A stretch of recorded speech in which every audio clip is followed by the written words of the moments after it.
Hi, Ask an RDC here, and today we'll be talking about my personal tips as a recruit division commander for you to prepare for boot camp. These tips will help make your experience better at Navy Bootcamp. Keep in mind that although I was an RDC for 4 years, these are tips from my opinion. However, I am sure most RDCs would agree that if you follow these tips, they will be pleased as well. My first tip for you to prepare for boot camp would be PT, or physical exercise and training. Each branch in the military has its own standards, so it's important for you to learn the standards for the Navy. Let's go a little more in depth with that. There are many places that you can find information for PRT Standards, which is the physical readiness test for you not only to pass boot camp, but also for you to stay in the Navy, as you will be required to pass the PRT twice a year. But one place you can look is at NavyPRT.com. Additionally, you can talk to a recruiter and they will give you this information as well. While looking at the required scores, you will see that it is broken down by gender and age group. It is important that you read carefully and understand that it is required for you. For example, to pass the Navy PRT at the end of boot camp and twice a year, you will need at least a satisfactory medium score. If you come to boot camp as an E1, this should be incentive for you even more, as passing at that level and passing the written tests, which we will go over later in this video, will automatically promote you to E2. This will fast track you 9 months in your career, but let's look at one of the PRT requirement sheets now. Looking at this example, here are Bravo female requirements. You can see it is broken down between the different workouts that are performed and the different scores assigned to each. A standard PRT is push-ups, forearm planks, which is no longer curl-ups, and a 1.5 mile run. The row and swim are alternative forms of cardio, but it will not be available to you at boot camp, and you will only be allowed at the command if the command that you're going to can support it.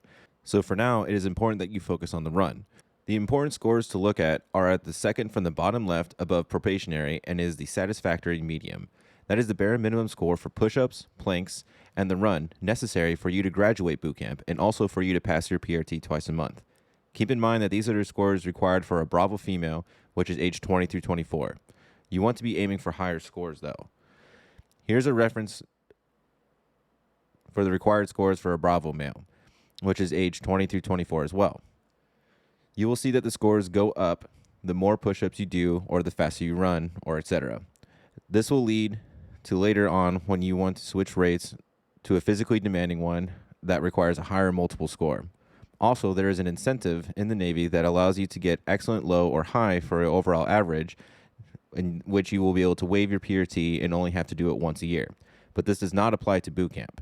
Also, don't let the score system confuse you. For example, if you get a SAT medium in all 3 categories, your final multiple will be 150 points.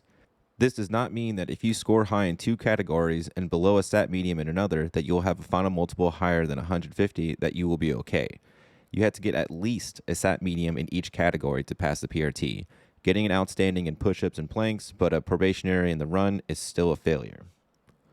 If you find yourself having difficulty getting these scores before you ship off to boot camp, there is still hope for you. On your 5th day of processing, or P5 day, you will run a PRT. If you simply pass the run at 16 minutes and 10 seconds if you're a male, or 18 minutes and 7 seconds as a female, regardless of the age or how you do on the other 2 exercises, you will continue in training. The PT that you will perform during boot camp will be enough to the point that allow you to pass your PRT at the end, as long as you put in 100% into the exercises. Keep in mind that these standards often change, and that the time you see this video, it might already be outdated. So be sure when you're looking at baseline standards that you check in with your recruiter. What is most important for you to do well at boot camp and further your Navy career is that you pass the PRT the first time and every time. So look up your required scores, get some running shoes, and just run and do push-ups and planks. You don't need to spend money on an expensive gym membership or buy workout equipment or pay for a personal trainer. There are plenty of free programs online that will help you achieve these standards or improve upon them. The Navy themselves also have a set of workouts online that will help you easily achieve these goals. The most important part is to hold yourself accountable and motivate yourself to get out there every day just to be a better you. My next tip to improve on your bootcamp experience to make your RDCs happy is to study your start guide given to you in depth and your training guide given to you at bootcamp. Studying the start guide is important for 2 reasons. First, it has all the basic information that every sailor in the Navy knows. It's almost like kindergarten for sailors, or the ABCs of the Navy. Understanding Navy jargon, Sailor's Creed, 11 General Orders, the basic movements of the Navy will also greatly accelerate you and make you stand out in a great way. The most annoying thing as an RDC is being 3 weeks into training and a recruit still can't remember the chain of command or their 11 general orders. But this information is given to you before you even arrive in Great Lakes. Study, study, and study. This is for your job. In my opinion, if I had a full division that all knew their chain of command, ranking recognition, and 11 general orders, I would be happy. I would brag about my division to other RDCs just to make them jealous so that they can understand that they have the headache that I don't. This will help you with your daily life, watch standing, and inspections. The second important reason to study this training guide is that there will be a written test during the processing days as well.